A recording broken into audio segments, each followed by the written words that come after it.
Dave Vallejos and I'm 27 years old. I'm one of the youngest Senior Executive Vice Chairman here in IMG. And I've been with IMG for 7 years already. My team, Wise Millennials Dynasty, and we are more than 11,000 members. I am a former seafarer, a licensed marine officer. I am second from the eldest. So, yung mama ko po ay isang fish vendor and yung father ko naman po ay patay na. I am from Nabunturan, Davao de Oro. Way back when I was still younger, nag-aaral kami pero hindi talaga kami lumaking mayaman kasi yung family talaga namin struggling financially. Nagbenta ako sa school ng mga kakanin, mga snacks, no? Para yun po yung nag-provide sa akin. I took the scholarship program sa DMMA, College of Southern Philippines. Naging breadwinner din ako. And ako yung unang natapos kasi 3 years lang yung course ko and then nakapag-OJT agad ako sa international vessel. So habang nagtitraining ako sa agency ko nung time na yun, way back 2017, in-invite kami ni Sir Randy, yung buong klase namin, na mag-attend ng financial seminar. At first, nag-decline muna ako, hindi ako sumama. Pero second or third time, sabi niya may free lunch daw kami, kaya sumama na lang ako, no? Kasi during that time, kailangan ko rin yung ganun eh. Napayes niya ako na mag-join dito sa IMG kasi itong libro na to, ito yung na-share niya sa akin, The Secret to Saving and Building Your Future. Nung nakapag-attend na ako ng seminar sa IMG, King's Court, doon talaga na-open yung mind ko at saka ang dami kong realization. Habang nandito pa ako sa Manila at nagtitraining ako, grabe talaga yung struggle ko financially. Nung nakilala ko tong IMG, ang laking na itulong niya sa akin. Yung income ko dito, yun na yung nagpo-provide para sa mga pangangailangan ko dito sa Manila. Ang nangyari doon, nag-attend ulit ako ng seminar pero doon na ako sa Davao office. At doon ko nakilala si Ma'am Rose. So si Ma'am Rose Raboy, isa siya sa mga mentors ko dito sa IMG. Dahil sa kanya, na-promote din ako ng marketing director, naka-attend din ako sa pinakauna kong convention 2018.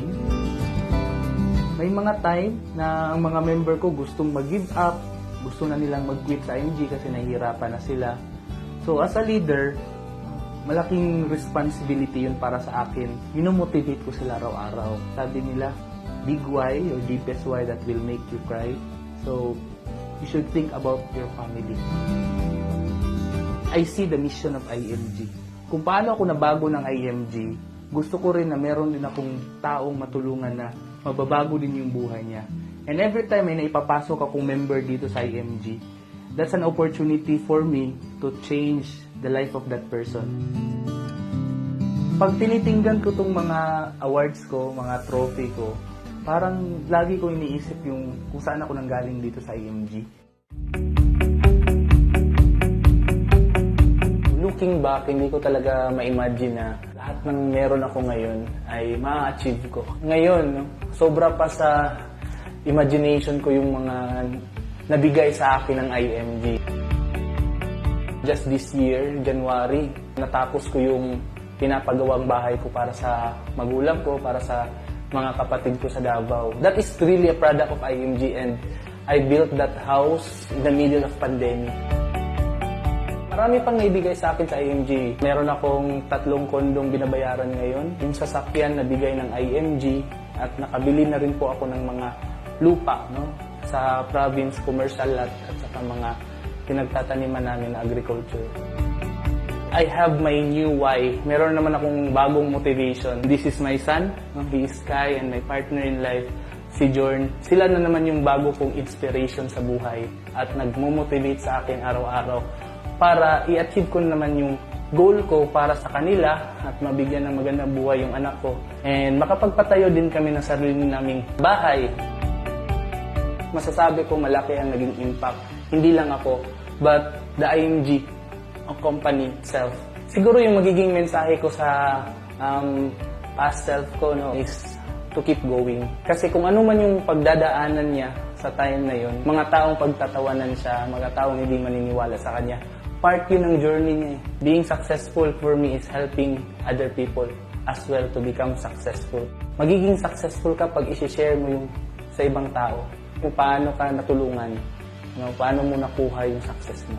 My message to IMG, the whole IMG company, to the people behind IMG is, thank you very much for this amazing and life-changing opportunity. Continue lang po tayo sa ating teamwork dito, sa ating Big Three, kay Sir Joen, kay Sir Bart at Sir Noel.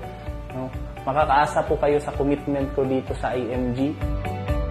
To my team, Wise Millennials Dynasty, thank you very much because you are my extended family. That's why we need to keep going, anchor ourselves to our biggest why.